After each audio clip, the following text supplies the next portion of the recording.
سری لنکا میں موجود Pakistan cricket team کے کھلاڑیوں میں شدید قسم کا جھگڑا ہوا ہے۔ لڑائی اس وقت ہوئی ہے جب پاکستان کو بھارت کے ہاتھوں عبرتناک شکست ہوئی۔ کھلاڑی جیسے ہی ڈریسنگ روم میں پہنچے اور اس کے بعد ہوٹل آئے تو آپس میں شدید تکرار ہوئی اور پھر اس کے بعد آپس میں جھگڑا ہوا۔ 4 سینئر کھلاڑیوں کے درمیان یہ انتہائی شدید قسم کی لڑائی ہوئی ہے۔ ذرائع کا یہی کہنا ہے کہ ان چاروں کھلاڑیوں کی لڑائی کے بعد ہی قومی ٹیم میں 5 تبدیلیاں کی گئی ہیں۔ کھلاڑیوں کا بابر اعظم کپتان پر یہ الزام تھا کہ وہ من پسند پلیئرز کو لفٹ دے رہے ہیں اور ان کو من پسند پوزیشنوں پر کھلا رہے ہیں، جس کی وجہ سے قومی ٹیم کی کارکردگی بہت متاثر ہوئی ہے۔ کھلاڑیوں کا یہ بھی کہنا تھا کہ بھارت سے شکست پورے پاکستان، پوری قوم کی شکست ہے اور یہ درد، یہ زخم قوم کبھی نہیں بھلائے گی، لہٰذا بابر اعظم کو ٹیم سلیکشن کے حوالے سے من پسند کھلاڑیوں کو چھوڑنا چاہیے۔ اس لڑائی کے بعد بابر اعظم نے بھی کھلاڑیوں پر جوابی وار کی اور کہا کہ میں اپنے من پسند کھلاڑیوں کے بجائے میرٹ پر ترجیح دیتا ہوں۔ سینئر کھلاڑیوں نے کہا کہ بابر اعظم سے آپ کا لو افیئر چل رہا ہے، فخر زمان سے آپ کا لو افیئر چل رہا ہے، فخر زمان پرفارم نہیں کر رہا تو اسے بار بار ٹیم میں آپ کیوں رکھ رہے ہیں؟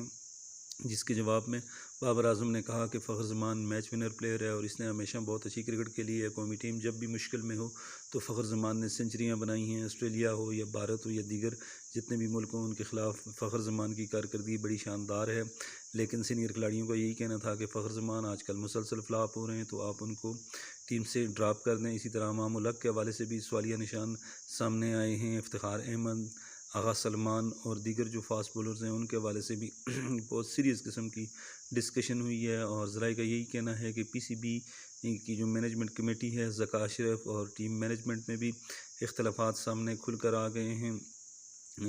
پی سی بی کی چیئرمین اور دیگر سینئر آفیشلز کا یہی کہنا ہے کہ اگر قومی ٹیم کی کارکردگی یہی رہی، اسی طرح اگر وہ 128 اور 130 رنز پر ڈھیر ہوتی رہی تو پھر بھارت میں ورلڈ کپ ہم کس طرح جیتیں گے؟ یہ چیز ہمارے لیے انتہائی خطرناک ثابت ہو سکتی ہے۔ اس لیے قومی ٹیم کو فی الفور اس کی ری شفلنگ کی جائے اور ری شفلنگ کرتے ہوئے ان کھلاڑیوں کو شامل کیا جائے جو کھلاڑی زبردست قسم کی پرفارمنس دے رہے ہیں ڈومیسٹک میں بھی اور انٹرنیشنل لیول پر۔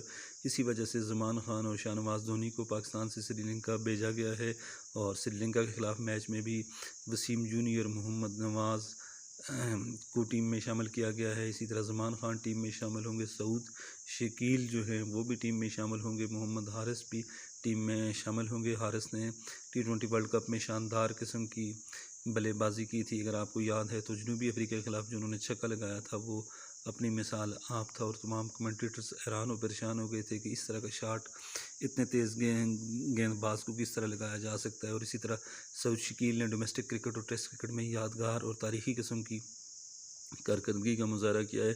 زبردست سنچریاں انہوں نے بنائی ہیں، کئی ٹیسٹ انہوں نے بچائے ہیں، کئی مواقعوں پر انہوں نے ٹیم کو جتایا، لیکن مبصرین حیران ہیں کہ اس اتنی شاندار پرفارمنس کے باوجود سلمان آغا کو ان پر کیوں ترجیح دی جاتی رہی ہے۔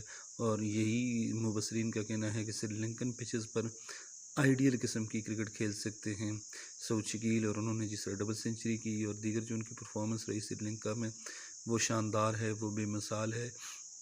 اسی وجہ سے مبصرین کا یہ کہنا ہے کہ اگر آج کے میچ میں سعود شکیل پرفارم کر گئے تو وہ قومی ٹیم کا حصہ، پرماننٹ حصہ رہیں گے۔ دوسری طرف ذرائع کا یہ بھی کہنا ہے کہ ورلڈ کپ کے لیے بابر اعظم کی کپتانی بھی خطرے میں پڑ گئی ہے۔ ٹیم کے اندرونی اختلافات شدید سے شدید تر ہوتے جا رہے ہیں، اسی وجہ سے لوگ یہی کہتے ہیں کہ نسیم شاہ، حارث رؤف بھی شاید انجری سے زیادہ ٹیم کے اندرونی اختلافات کی وجہ سے میچز نہیں کھیل رہے، ایشیا کپ نہیں کھیل رہے۔ اور ذرائع کا یہی